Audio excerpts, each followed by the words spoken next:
আমার নবীর দরবারে একটা ছোট্ট মাসুম বাচ্চা যাইতেন, বয়স 8 থেকে 10 বছর। কত বছর?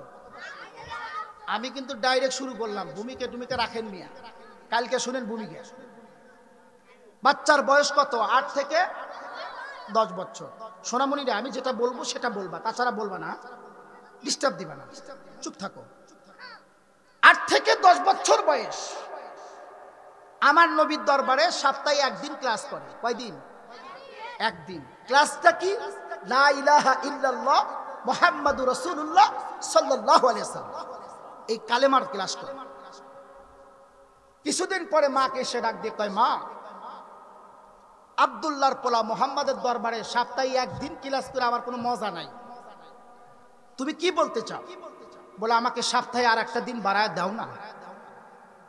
মা বলল, ঠিক আছে, তুমি সপ্তাহে 2টা দিন আব্দুল্লাহর পোলা মুহাম্মাদের দরবারে ক্লাস করবা। সুবহানাল্লাহ কোন? বাচ্চা বড় খুশি। পৃথিবীর শ্রেষ্ঠ দরবার, হাই হাই, পৃথিবীর শ্রেষ্ঠ মহামানব, যার জন্য আসমান জমিন গ্রহ তারা লক্ষত সবকিছু সৃষ্টি করছে, সেই পবিত্র দরবার কার ভালো না লাগে? কথা বলে। এখন শিখতেছে। সপ্তাহে 2 দিন থাকতে থাকতে কিছুদিন পরে এসে কয়, মা একটা কথা বলবো, শুনবানি? মা কয়, বলো। আব্দুল্লাহর পোলা মুহাম্মাদের দরবারে এই 2 দিন থেকে ভাল লাগে না, আর একটা দিন বাড়ায় দাও। মা ডাক দিয়ে কয়, বাবা, তুমি যদি সপ্তাহে 3 দিন মুহাম্মাদের দরবারে থাকো, আমি কারে নিয়ে থাকবো? ছোট্ট মাসুম বাচ্চার প্রশ্নের জবাবটা কেমন! ডাক দিয়ে কয়, মা, তুমি তোমার আল্লাহ এবং আল্লাহ রাসূলের ভালোবাসা নিয়ে থাকবা। মা ডাক দিয়ে কয়, তোমার ভাই নাই, বোন নাই, বাবা নাই, বাবাটাও যুদ্ধে শাহাদাতের পেয়ালা পান করছে, তুমি যদি সপ্তাহে 3 দিন থাকো, আমি কারে নিয়ে থাকবো? বাচ্চা কয়, তুমি আল্লাহ এবং আল্লাহ রাসূলের ভালোবাসা নিয়ে থাকবা। মা ডাক দিয়ে কয়, ঠিক আছে, যাও। এরকম কথা যদি বলে কোনো সন্তান মাকে, মা কি আর রাখতে পারে? আমার মায়েরা কিন্তু বড় দুর্বল ইসলামের জন্য, দিনের জন্য, কিন্তু বুঝাতে হবে। আজকে বুঝাই না দেখে মায়েরা স্টার জলসা, জি বাংলা নিয়ে পারাপারি, টিকটক নিয়ে পারাপারি। কথা বলেন ঠিক না ভাই? যদি মাদের বুঝান, মাদের বুঝা দিতে পারি, এই মাহারা পৃথিবীর শ্রেষ্ঠ মা হবে। কথা বলেন ঠিক না ভাই? চলে গেলেন আমার নবীর দরবারে। এভাবে ক্লাস করতে করতে করতে করতে কিছুদিন পরে আল্লাহ নবীর দরবার থেকে বিদায় নিলেন। পথের মধ্যে যাচ্ছেন, পাহাড়ের পদপাশ দিয়ে। ওই পাহাড়ের উপরে বসা আছে আবু জেহেল আর আবু লাহাব। বলেন, এই 2 জন ইসলামের বন্ধু না শত্রু? আবু জেহেল ডাক দিয়ে কয়, আবু লাহাব, এই আওয়াজটা কোত্থেকে আসে? এটা কিসের আওয়াজ? বাচ্চাদের একটা ধরন আছে, যেখান দিয়েই যায়, যা পড়ায় তাই পড়ে, রাতে ঘুমাইলেও কিন্তু কয়। এ নুরানি ছাত্ররা ভাই, ঠিক আছে না? বা এমনও সিস্টেম হয়, রাতে ফুটবলও খেলে বিছানা, আছে না বাচ্চারা? আছে। আবু লাহাব ডাক দিয়ে কয়, লিডার, এটা মুহাম্মাদের দেওয়া ওই জাদুর বিদ্যা। কয়, কষ্টি কেডা পড়ে? কয়, পাহাড়ের দিকে তাকায় দেখেন আজকে পুষ্টি। আবু জেহেল তাকায় দেখে ছোট্ট একটা মাসুম বাচ্চা পাহাড়ের নিচ দিয়ে যায়, কিন্তু কালেমার আওয়াজটা আমার আল্লাহ আবু জেহেলের কানের মধ্যে বিকট ভাবে বাজায় দিছে। এটা দেওয়ার মালিক কে? মুসলমান ভাইরা আমার, গভীর মনোযোগ। আবু জেহেল ডাক দিয়ে, আবু লাহাব, ওই বাচ্চাটাকে পাহাড়ের উপর আসতে বলো। আবু লাহাব ডাক দিয়ে কয়, লিডার, আপনি ডাক দেন। আবু জেহেল ডাক দিয়ে কয়, ও পিচ্চি মাসুম বাচ্চা, পাহাড়ের উপর আয়। বাচ্চাটা পাহাড়ের উপর তাকা দেখে রহমতের নবী, রহমাতাল লিল আলামিনের দুশমন, আল্লাহর দুশমন, ইসলামের দুশমন, কোরআনের দুশমন আবু জেহেল পাহাড়ের উপর। ছোট্ট মাসুম বাচ্চা তাকায়া দেখার পরে বাচ্চা ডাক দিয়ে কয়, আবু জেহেল, প্রয়োজন তোমার না আমার? আবু জেহেল ডাক দিয়ে কয়, প্রয়োজন আমার। তাহলে আমি যেতে পারবো না, তুমি পাহাড়ের উপর থেকে নেমে আসো, আমার সাথে কথা বলো, আমি পাহাড়ের উপর উঠতে পারবো না। আবু জেহেল ডাক দিয়ে কয়, লাহাব, দেখ কত বড় সাহস। আবু লাহাব ডাক দিয়ে কয়, লিডার, এটা মুহাম্মাদের দরবার থেকে আসছে, মুহাম্মাদের জাদু বিদ্যা শিখছে, ওর মধ্যে মুহাম্মাদের পাওয়ার ঢুকছে, এই জন্য এত কথা বলে। লিডার, আপনি চলুন ওই বাচ্চার সাথে কথা বলি। আবু জেহেল আর আবু লাহাব পাহাড়ের উপর থেকে নিচে আসলেন। ছোট্ট মাসুম বাচ্চার কাছে আসার পরে পরে ডাক দিয়ে কয় বাবা তোমার মুখের মধ্যে এই জাদুর বিদ্যা কে শিখায়া দিছে ছোট্ট মাসুম বাচ্চা ডাক দিয়ে আবু জেহেল মুখ সামলা কথা বলো সুন্দর করে বলো ভদ্র করে বলো যেই মধুর কালেমা তোমাকে কে শিখায়া দিছে আবু জেহেল ডাক দিয়ে কয় ঠিক আছে তোমাকে এই মধুর কালেমা কে শিখায়া দিছে বলো ছোট্ট মাসুম বাচ্চা ডাক দিয়ে কয় পৃথিবীর শ্রেষ্ঠ মহামানব রহমাতাল লিল আলামিন আমার দয়াল নবী এই মধুর কালেমাটা আমাকে শিখায়া দিয়েছে মুসলমান ভাইরা আমার গভীর মনোযোগ ইতিমধ্যে আবু জেহেল ডাক দিয়ে কই শোনো এই জাদুর বিদ্যাটা ছাড়বা নাকি তোমাকে আমি আঘাত করব ছোট্ট মাসুম বাচ্চা ডাক দিয়ে আবু জেহেল কাকে ভয় দেখাও কাকে চোখ রাঙাও আমি এমন একটা দরবার থেকে এই জায়গার মধ্যে আসছি আমি এমন একটা দরবার থেকে এই জায়গার মধ্যে আসছি যেই দরবারে আমি চলে গেছিলাম ওই দরবারে আল্লাহ এবং আল্লাহ রাসূলের আদর্শ শিখানো হয় তোমার চোখ রাঙানি তোমার চোখের গরম আমি এই ছোট্ট মাসুম বাচ্চা ভয় পাই না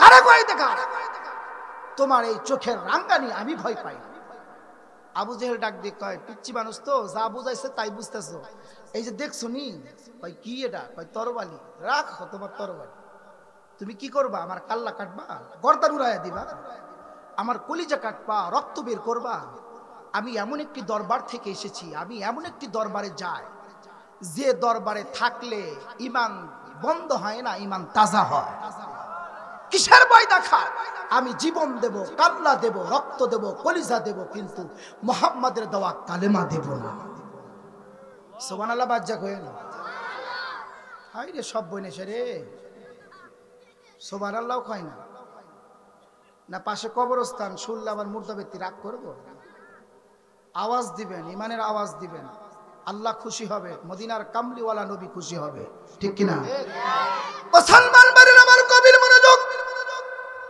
আবু জেহেল ডাক দিয়ে কয় এই কালেমা ছাড়বা কিনা বলো ছোট্ট মাসুম বাচ্চা ডাক দিয়ে কয় না আমার জীবন চলে যাবে রক্ত যাবে কাল্লা যাবে কিন্তু আমি কালেমা ছাড়বো না আমি ইসলাম ছাড়বো না আল্লাহর দেওয়া মুহাম্মাদের দেওয়া কালেমা আমি কোনোদিনই ছাড়বো না আবু জেহেল ডাক দিয়ে কয় ও আবু লাহাব সোজা আঙ্গুলে ঘি উঠবে না আঙ্গুল বাঁকা করতে হবে আবু জেহেল কোষ থেকে তরবারিটা বের করে কোনো কথা না বলে ছোট্ট মাসুম বাচ্চার ঘাড়ের মধ্যে গর্দানের মধ্যে যখন মেরে দিয়েছে ইতিহাস প্রমাণ করে একটা গর্তের মধ্যে কাল্লাটা টুকরো পড়ে গেলেন আর একটা গর্তের মধ্যে দেহটা পড়ে গেছে এবার দুই জায়গার মধ্যে দুই গর্তের মধ্যে দুটা জিনিস যখন পড়ে গেলেন কাল্লা আর দেহটা এই ছোট্ট মাসুম বাচ্চা তো কত বিখ্যাত শাহাদাতের পেয়ালা পান করা দিল 4 দিন চলে যায় 5 দিন চলে যায় মাসুম বাচ্চা বাসায় যায় না একটা কথা মনে রাখবেন পৃথিবীতে জমিনে আল্লাহর জমিনে যদি কোনো মানুষ বিপদে পড়ে আমার আল্লাহ ম্যাগনেটের মতন একজন মানুষকে জানা দেয় তার নাম হলো মা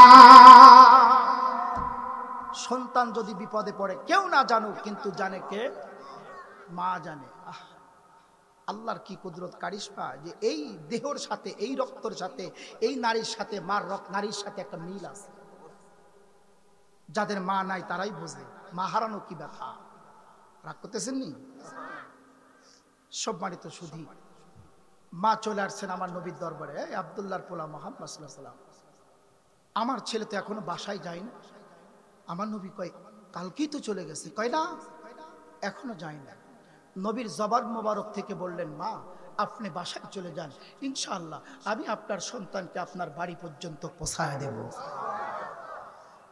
মা চলে গেলেন আমার নবী পাগল হয়ে গেলেন পেরেশান নবী পেরেশান হলে নবী যদি চিন্তিত থাকে আল্লাহর কি আর ভালো লাগে নবী আমার বাড়ি গেছে ওই পাহাড়ের পদপাশ দিয়ে যাইতে যাইতে জঙ্গলের পাশ দিয়ে যা দেখে নবীজির কানের মধ্যে ওই বাচ্চার কালেমার আওয়াজ ভেসে আসে আল্লাহর পয়গম্বর হাঁটি হাঁটি পা পা করে যা দেখে আই এক গর্তের মধ্যে কাল্লা আর এক গর্তের মধ্যে দেহ নবী আমার দু চোখের পানি ঝর্ণার মতন গাল মোবারক ভেবে জমিনে পড়ে আল্লাহ কয় জিবরিল সহ্য হয় না যা আমার বন্ধু কাঁদে জিবরিল আমিন আসলেন পয়গম্বর কাঁদেন কেন কয় জিবরিল দেখো কোন নিষ্ঠুর কোন পাষাণ কোন বেঈমান যেই ছোট্ট মাসুম বাচ্চাকে 2 টুকরো করে দিয়েছে জিবরিল আমিন ডাক দিয়ে কয় নবী পৃথিবীর কোনো শত্রু না আপনার বংশের শত্রু ইসলামের শত্রু আপনার শত্রু আল্লাহর শত্রু কালেমার শত্রু কোরআনের শত্রু আবু জেহেল ছাড়া আর কেউ না মুসলমান ভাইরা আমার, আল্লাহর পয়গম্বর জিবরিলকে ডাক দিয়ে কয়, জিবরিল এই বাচ্চার মার কাছে আমি কি জবাব দেব রে জিবরিল? আল্লাহর পয়গম্বর যখন এই কথা বললেন, জিবরিল আমিন ডাক দিয়ে কয়, পয়গম্বর আপনি চিন্তা করবেন না, টেনশন করবেন না। আমার আল্লাহ এমন একজন আল্লাহ, আপনি এমন একজন আল্লাহকে বন্ধু বানিয়েছেন, এমন একজন আল্লাহ আপনাকে বন্ধু বানিয়েছে যে আল্লাহ জীবিতকে মারতে পারে, মুর্দাকে জীবিত করতে পারে। আপনি টেনশন করবেন না। আল্লাহর পয়গম্বর ডাক দিয়ে কয়, আমি তো বাচ্চার মাকে বলছি সন্তান পছায়া দেব, আমি কেমনে দেব রে জিবরিল? আল্লাহর পয়গম্বর যখন এরকম চিন্তিত হয়ে গেলেন, জিবরিল আমিন ডাক দিয়ে কয়, পয়গম্বর এই দেহটা আমি সুন্দর করে ধরলাম, আপনি কাল্লাটা ধরে নিয়ে আসেন। আল্লাহর পয়গম্বর কাল্লাটা নিয়ে আসলেন। জিবরিল আমিন ডাক দিয়ে কয়, পয়গম্বর এই কাল্লাটা ঘাড়ের সাথে লাগায় দেন। আমার নবী ডাক দিয়ে কয়, জিবরিল তাই কি জিন্দা হবে? বলে লাগা দেওয়ার দায়িত্ব হলো আপনার, জিন্দা বানানোর দায়িত্ব হলো আল্লাহর, আপনি লাগায় দেন। আল্লাহর পয়গম্বর যখন নিয়ে আসলেন, কাল্লাটা যখন এই জায়গার মধ্যে লাগায় দিলেন ঘাড়ের সাথে, জিবরিল আমিন ডাক দিয়ে কয়, নবী গো আপনার কাছে একটা মূল্যবান জিনিস আছে। আল্লাহর পয়গম্বর ডাক দিয়ে কয়, জিবরিল কি আছে রে? আপনার জবান মোবারকের মধ্যে একটু থুতু মোবারক আছে, এই ঘাড়ের চতুর্দিক দিয়ে একটু থুতু মোবারকটা আপনি লাগায় দেন। আল্লাহর পয়গম্বর জবান থেকে থুতু মোবারক লাগায় দিছে, দেওয়া মাত্রই আমার আল্লাহ এই বাচ্চাকে আগের মতন জীবিত বানায় দিছে।